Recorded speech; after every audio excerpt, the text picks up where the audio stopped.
ಆಸ್ಪತ್ರೆ ಕಾಂಪೌಂಡ್ ಕುಸಿತ. ಸಕಲೇಶಪುರ ತಾಲೂಕಿನ ಹೊಸೂರು ಗ್ರಾಮ ಪಂಚಾಯಿತಿ ವ್ಯಾಪ್ತಿಯ ಸರ್ಕಾರಿ ಆಯುರ್ವೇದ ಆಸ್ಪತ್ರೆಯ ಕಾಂಪೌಂಡ್ ಅತಿಯಾದ ಮಳೆಗೆ ಕುಸಿದು ಬಿದ್ದಿದೆ. ಹೊಸೂರು ಗ್ರಾಮ ವೃತ್ತದ ಪಕ್ಕದಲ್ಲಿರುವ ಸರ್ಕಾರಿ ಆಯುರ್ವೇದ ಆಸ್ಪತ್ರೆಯ ಕಾಂಪೌಂಡ್ ಒಂದು ವಾರದಿಂದ ಎಡಬಿಡದೆ ಸುರಿಯುತ್ತಿರುವ ಅಧಿಕ ಮಳೆಗಾಳಿಯಿಂದಾಗಿ ಕಾಂಪೌಂಡ್ ಕುಸಿದು ಬಿದ್ದಿದೆ. ಪಕ್ಕದಲ್ಲಿಯೇ ಸರ್ಕಾರಿ ಕಿರಿಯ ಪ್ರಾಥಮಿಕ ಶಾಲೆ ಕಟ್ಟಡ ಹಾಗೂ ಹೊಸದಾಗಿ ನಿರ್ಮಾಣಗೊಳ್ಳುತ್ತಿರುವ ಗ್ರಾಮಸೌಧ ಕಟ್ಟಡ ಇದ್ದು, ಈ ಕಟ್ಟಡಗಳಿಗೆ ಭದ್ರತೆ ಇಲ್ಲದಂತಾಗಿದೆ.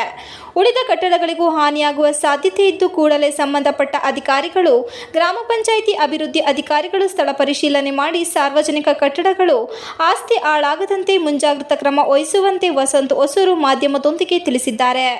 ಈ ಸಂದರ್ಭದಲ್ಲಿ ಮೋಹನ್ ಕುಮಾರ್, ಕಬೀರ್, ಗ್ರಾಮಸ್ಥರು ಇತರರು ಹಾಜರಿದ್ದರು. TV 46 Malenadu news, Sakleshpur. Compound ಕುಸಿತ ಉಂಟಾಗಿ ಹಾಗೆ ಇದ್ರ ಪಕ್ಕದಲ್ಲಿರುವಂಥ ಹೊಸದಾಗಿ ಕಟ್ತಾ ಇರೋಂಥ ಗ್ರಾಮಸೌಧ ಕಟ್ಟಡ ಹಾಗೂ ಆಸ್ಪತ್ರೆ ಕ್ವಾರ್ಟರ್ಸು ಹಾಗೆ ಆಸ್ಪತ್ರೆ ಮೂರಕ್ಕೂ ಸಹ ಇದರಿಂದ ಪರಿಣಾಮ ಬೀರುತ್ತೆ ಅಂತ.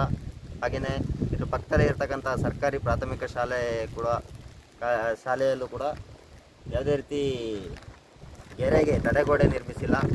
ಅದರಿಂದ ಭಾರಿ ಅನಾಹುತ ಸಂಭವಿಸ್ಬೋದು ಅನ್ನೋ ರೀತಿಯಲ್ಲಿ ಇವತ್ತು ಇದು ಏನು ಈ ಕಾಂಪೌಂಡ್ ಕುಸಿದಿದೆ ಅದಕ್ಕೆ ಸಂಬಂಧಪಟ್ಟ ಅಧಿಕಾರಿಗಳು ಆದಷ್ಟು ಬೇಗ ಸ್ಥಳಕ್ಕೆ ಬಂದು ಪರಿಶೀಲನೆ ನಡೆಸಿ ಈ ಏನು ಸಮಸ್ಯೆ ಇರೋದು ಅಂತ ಹೇಳ್ಬಿಟ್ಟು ಕಂಡುಹಿಡಿದು ಇದಕ್ಕೆ ಸೂಕ್ತ ಪರಿಹಾರ ಒದಗಿಸ್ಕೊಡ್ಬೇಕು ಅಂತೇಳಿ ಈ ಮೂಲಕ ಕೇಳ್ಕೊಳ್ತಿದ್ದೀನಿ. ಓಕೆ, ತೋರಿಸಿದ್ರು ನೋಡ್ರಿ, ಸೋರ್ಸ್ ಆಗಿದೆಯಾ?